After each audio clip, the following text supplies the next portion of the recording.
I think that Amazon sellers in 2025 have been through the ringer. The sentiments went from, wow, selling on Amazon's hard in 2024 to 2025. Wow, Amazon selling is almost impossible. And that is a huge shift in sentiment. People have always been sour or negative on whether Amazon gave a shit about them. And most of them pretty much said they don't. And seller support's a joke. The one thing that I do think is beneficial that came out in the last couple of weeks, though, is that China is now going to force taxes on Amazon sellers. And that's going to be a huge level playing field. So for those of you who are competing against China direct sellers, their prices are going to go up because now they're paying taxes. How that got allowed to go as long as it did, I think it's too little too late. Do I think it's still possible to open up a private label? Yes. Can you do a lookalike brand at this point?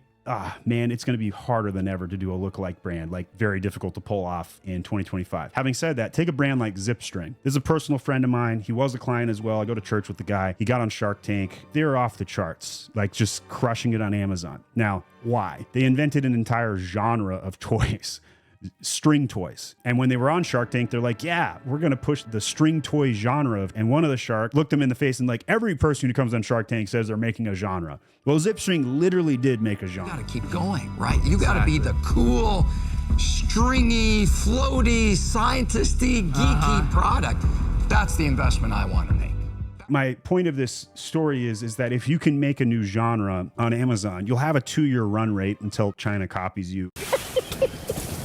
But like those are the sort of product stories that I think will do well. The biggest mistake that I think agencies and businesses make in 2025 is that they do not export out tactical work. So any scaled agency, for the most part, is using manual macros and not using automations. Here's my litmus test. What happens on Labor Day? Everybody's not at their computer and impressions go down. Well, AI is programmed that when impressions go down, what does it do? It raises bids. And that's the exact opposite of what we want to happen on Labor Day, right? Because conversion is so bad. You don't want to raise your bids when impressions go down. Illogical. I haven't found an AI tool that can solve that basic litmus test. And so when I was using some software myself, it failed that litmus so bad that I had customers coming to me and requesting refunds. They're like, how did you spend an extra $3,000 on Labor Day? That makes 0 sense. And I was like, that's indefensible. I can't answer that question. You're right. And I fired the software on the spot. I took it back in-house.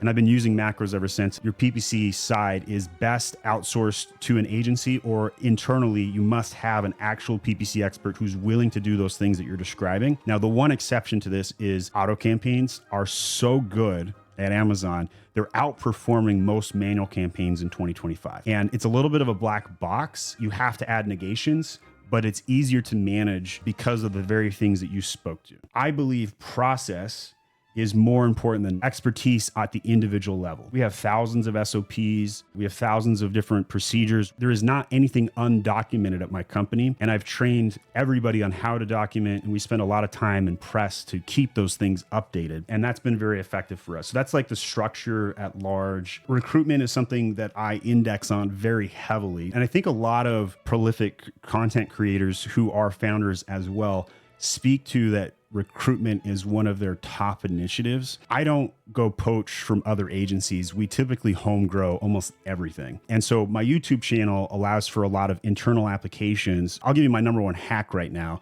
If you go make a pro-Filipino comment on a pro-Filipino post, you'll get 50 to 100 likes, 60,000 impressions on average.